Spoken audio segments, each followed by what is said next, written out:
बड़ी खुशी की बात है कि आपका ये प्रोग्राम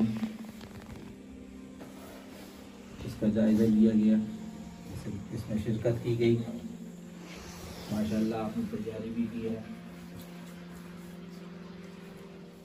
सबके जहन एक से नहीं होते, लेकिन अगर आज इंसान बदस्तूर मेहनत करता है तो आगे बढ़ जाता है, और ज़हीन इंसान अगर मेहनत में कमी कर देता है तो पीछे रह जाता है। तो बहुत से हजरात ने बहुत अच्छा सुनाया, और बहुत से हजरात ने हो सकता है मेहनत ज़्यादा की हो, लेकिन जहन एक से नहीं होते।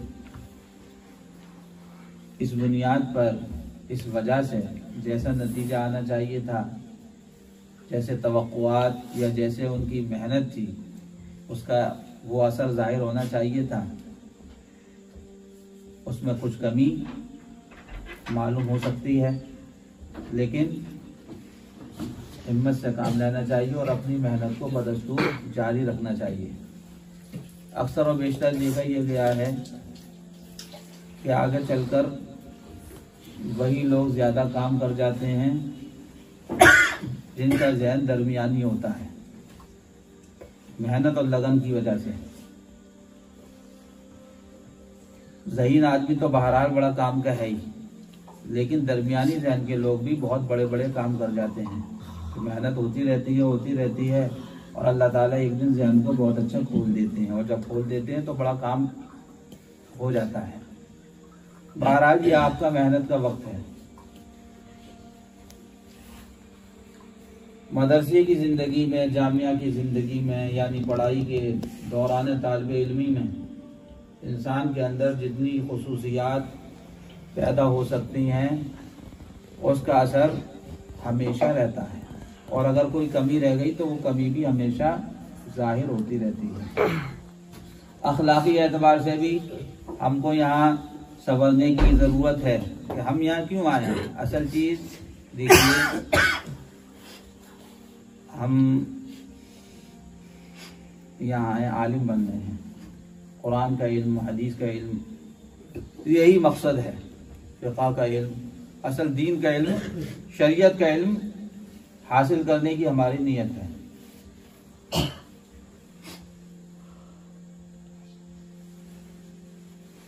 ये कुरान हमसे क्या कहता है, अल्लाह हमसे क्या कहता है, रसूलुल्लाह का फरमान क्या है, वो हमारी जिंदगियों में आ जाए, ताकि हमारी दुनिया भी बन जाए और आखिरत भी समझ जाए। तो अभी से ये हमारा मकसद होना चाहिए, यानी हमको यहाँ बनना है, यहाँ हमको बनना है, शरीयत के सांचे में ढलना है, और यहाँ जो कुछ हम सीख रहे हैं, हमारा जो मकसद है वो हमारी जिंदगियों में आना चाहिए। ये खाली ऐसा नहीं है कि साहब कुछ लोग तो ऐसे हैं जो कॉलेजों में जाते हैं, स्कूलों में जाते हैं, हिंदी, अंग्रेजी, इसका इल्म वो सीखते हैं और इसमें काफ़ी आगे बढ़ते हैं, और कुछ लोग मदरसे में आ गए, जामिया में आ गए, दीन का इल्म हासिल करने लगे। अगर खाली जानकारी तक महदूद है मामला, तो वो हिंदी इंग्लिश की जानकारी हासिल कर रहे हैं, दुनिया के उलूम की जानकारी हासिल कर रहे हैं, हम जो है अरबी की जानकारी हासिल कर रहे हैं। ऐसा नहीं है, बल्कि यहाँ हमारे आने का मकसद ये है कि हम ऐसे रोशन चिराग बन जाएं कि जिसकी रोशनी में लोगों को शरीयत का नूर मिले, शरीयत की रोशनी मिले, कुरान हमारी जिंदगी में आ जाए, शरीयत हमारी जिंदगी में आ जाए, कि जिसके ऐसे यहाँ से बन के निकले कि ऐसे शरीयत के रोशन चिराग हों कि लोग उस रोशनी से रहनुमाई हासिल करें, कि हमारे अखलाक भी अच्छे होना चाहिए, अमल भी अच्छा होना चाहिए, आदतें भी अच्छी होना चाहिए, और इसी तरह से घर में मामलात भी अच्छे होना चाहिए, माँ बाप के साथ, भाइयों के साथ, बहनों के साथ, रिश्तेदारों के साथ, सबके साथ हमारे मामलात अच्छे होने चाहिए। नमाज की पाबंदी हो, कुरान की पाबंदी हो, तिलावत की पाबंदी हो, ये सारी चीज़ें अभी से आना चाहिए। अगर इसी तरह से हमारा ये जो दौरान तालिब इल्मी का वक्त है, 4 साल का, 5 साल का, 6 साल का, 7 साल का, जो भी है, कुछ गुजर गया, कुछ बाकी है, तो इस तरह से अगर हमारे जहन में रहेगा और अभी से तैयारी होगी, नमाज की भी पाबंदी है, सच्चाई, बोलचाल में सच्चाई है, अच्छे अखलाक हम अपने अंदर ला रहे हैं और बुरे अखलाक अपने अंदर से निकाल रहे हैं, तो जब हम फारिग होंगे तो उस वक्त तक हमारी अंदर बहुत सी अच्छी बातें आ गई होंगी और एक काम के इंसान हम बन गए होंगे, काम के इंसान। और अगर ये सोचा, अभी तो पढ़ रहे हैं, अभी तो पढ़ रहे हैं, अभी तालिब इल्म की जिंदगी है, ये तो खेल कूद की होती है, और अपनी जो आदतें हैं, अपने जो हर इंसान के अंदर होती हैं कुछ ना कुछ बातें, उन कमियों को दूर करने की कोशिश नहीं की गई, तो वक्त गुजरता रहेगा और आखिरकार फरागत का साल भी आ जाएगा और फरागत भी हो जाएगी। लेकिन जो कमियां हमारे अंदर रह गई हैं दौरान तालिब इल्मी में, अगर किसी की नमाज छोड़ने की आदत है दौरान तालिब इल्मी में, फारिग होने के बाद ऐसा नहीं होगा कि नमाज की पाबंदी आ जाए, वो यही रहेगी। किसी की अगर देर से उठने की आदत है सुबह तालिब इल्मी में, तो फारिग होने के बाद ये सोचा जाए कि जल्दी उठने की आदत बन जाएगी, फजर से पहले उठने की आदत बन जाएगी, ऐसा नहीं हो पाएगा, बहुत मुश्किल है।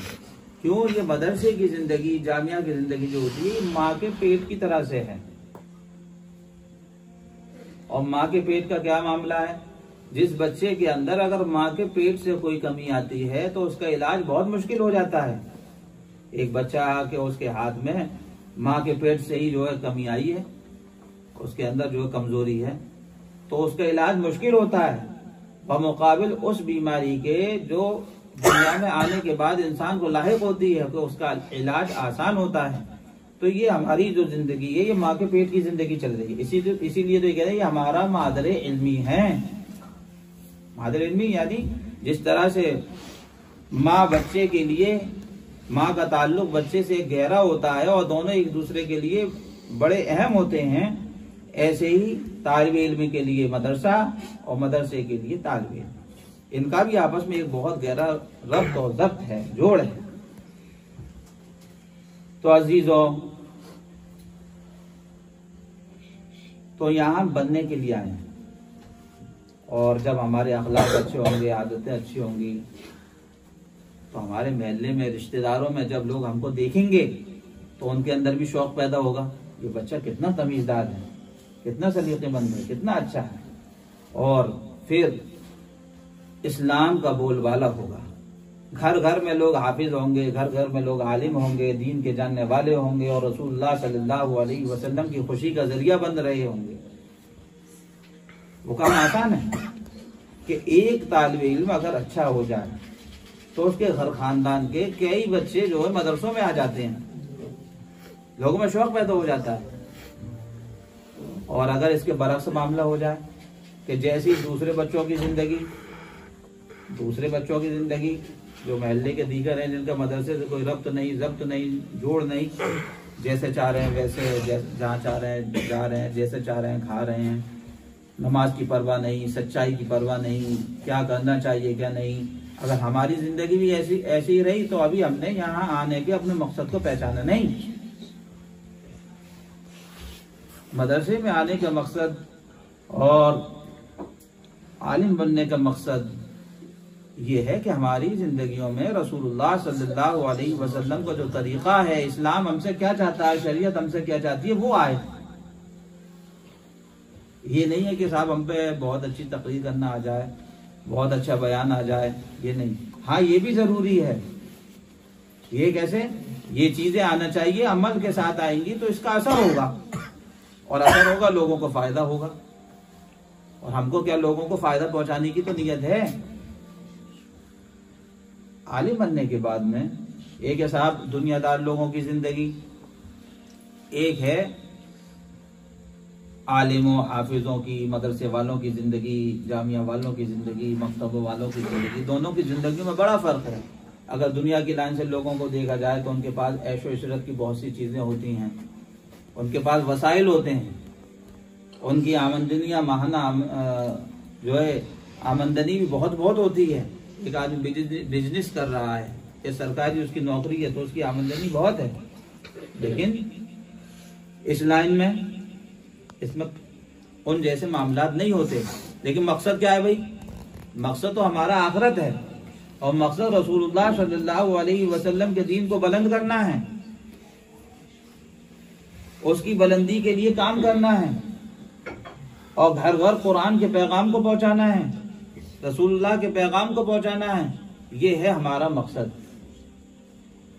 अगर हम अपने मकसद से हट जाएं, ये नहीं बल्कि दूसरे लाइन पे चलने लगे, दुनिया भी गई आखिरत भी गई, खसीरत दुनिया वल आखिरा, ना तो ये मिला ना ये मिला, ना तो ये मिला। भाई दुनिया तो पहले से है नहीं है, तो उनके पास वसाइल है भाई, सब चीज है, और उनकी मामलात दूसरे हैं। इधर इतने वसाइल नहीं है, बस इधर तो आखिरत है, आखिरत। और वो आखिरत कैसे है? आखिरत की कामयाबी वो अपने अंदर दीन के इल्म के साथ साथ अमल। तो हमको, और फिर इसका फायदा ऐसा है कि अल्लाह दुनिया में भी इज्जत देता है, आखिरत में भी इज्जत है, आखिरत में भी इज्जत है। और जब अमल के साथ सब चीज होगी, कुरान का इल्म अमल के साथ, हदीस का इल्म अमल के साथ, और इसी तरह से अरबी का इल्म अमल के साथ, बलागत और खिताबत अमल के साथ, बयान और तकरीर अमल के साथ, तो अल्लाह लोगों के लिए हिदायत के, हमारे जरिए से हिदायत के दरवाजों को खोल देगा, हमको लोगों की रहबरी के लिए कबूल कर लेगा अमल के साथ। और हमारा मकसद जो तो कामयाब हो गया। हमारा मकसद यहाँ आने का यही तो है कि रसूलुल्लाह का दीन घर घर पहुंचे और लोगों को इससे फायदा हो और सही बात उनको मालूम हो, और वो होगा अमल के साथ। अब हमारी ये जिंदगी जो है, ये है माँ के पेट वाली जिंदगी। हमको अपनी कमियां देखना चाहिए, दूसरों की नहीं। अपनी। अगर अभी हमारे अंदर लोगों की बुराई करने की आदत है, हमेशा बुराई करने की आदत रहेगी, चाहे आलिम बन जाए, चाहे कितने भी बड़े मर्तबे पे पहुंच जाए। गीबत करने की आदत है, ये खत्म नहीं होगी। किसी से कीना रखने की आदत है, खत्म नहीं होगी। शरीयत ने हमको जैसे ही किसी बात के बारे में मालूम हो ये शरीयत की रोशनी की आदत है, फौरन उससे हमको दूर रहना है। इसी तरह से मंजिल व मंजिल चढ़ते चले जाना है, चढ़ते चले जाना है। जब फारिग होंगे तो अल्लाह बड़ा काम लेगा, अल्लाह बड़ा काम लेगा।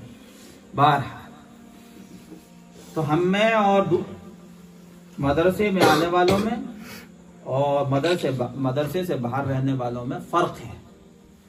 वो फर्क कि हम लोगों के लिए नमूना बनने वाले हैं और उसी वक्त लोगों को हमसे फायदा होगा जबकि हम सही तरह से यहाँ बने होंगे।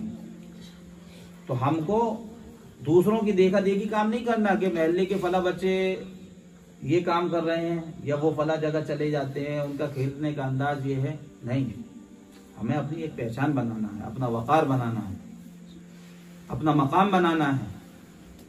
जब वकार होगा, मकाम होगा, पहचान होगी, लोगों को फायदा होगा और लोगों को दीन हासिल करना हमसे आसान होगा। तो बाहर आप लोगों ने माशाल्लाह मेहनत की, असातिज़ा ने मेहनत कराई और ये शेर याद कराए। शेर याद करना वैसे भी मुश्किल होता है, लेकिन आप लोगों ने बड़ी मेहनत से याद की है माशाल्लाह। और मेहनत कीजिए, अल्लाह और तरक्की अता फरमाएगा। और अरबी के अंदर आप मेहनत कर रहे हो माशाल्लाह। आपके असातिज़ा ये तो काफ़ी मेहनत कर चुके हैं, इससे पहले भी मदरसों में मेहनत कर चुके हैं। इन्होंने तो बहुत से मदरसों को काफ़ी ऊंचाइयों पे पहुंचाया। बहरहाल इनकी रहनुमाई में आप बताई हुई हिदायत पर आप अमल करते रहेंगे, इंशाअल्लाह अरबी के अंदर आपको काफ़ी आसानियाँ और सहूलतें और काफ़ी अच्छी महारत हासिल हो जाएगी। अपने असातिज़ा की रहनुमाई पर अमल करें, उनकी हिदायत पर अमल करें, ये आपके लिए बड़ा मुफीद है। जैसा कि अभी आपने याद किया। और ये शेर ऐसे शेर हैं इस किताब के अंदर, ये तो बहुत अच्छे अच्छे अशार हैं, बहुत अच्छे अच्छे। अगर आप इसे याद कर लेंगे, इसके अंदर बाज़ शेर ऐसे हैं जो जिंदगी भर आपको फायदा देंगे, आपको बयान और तकरीर में फायदा देंगे। आप तन्हाइयों में जब उसे पढ़ेंगे तो उसका असर आपके दिलों पर होगा। बाज़ अशार तो ऐसे हैं। बहरहाल अल्लाह ताला हमको आपको, भाई जो बातें मैंने कही उसका मैं भी अमल के जो मोहताज हूँ, आपके लिए नहीं थी, वो मेरे लिए भी थी। अल्लाह मुझे भी और आपको भी कहने सुनने ज़्यादा अमल की तौफीक अता फरमाए। व आखिर दावाना अल्हम्दुलिल्लाह।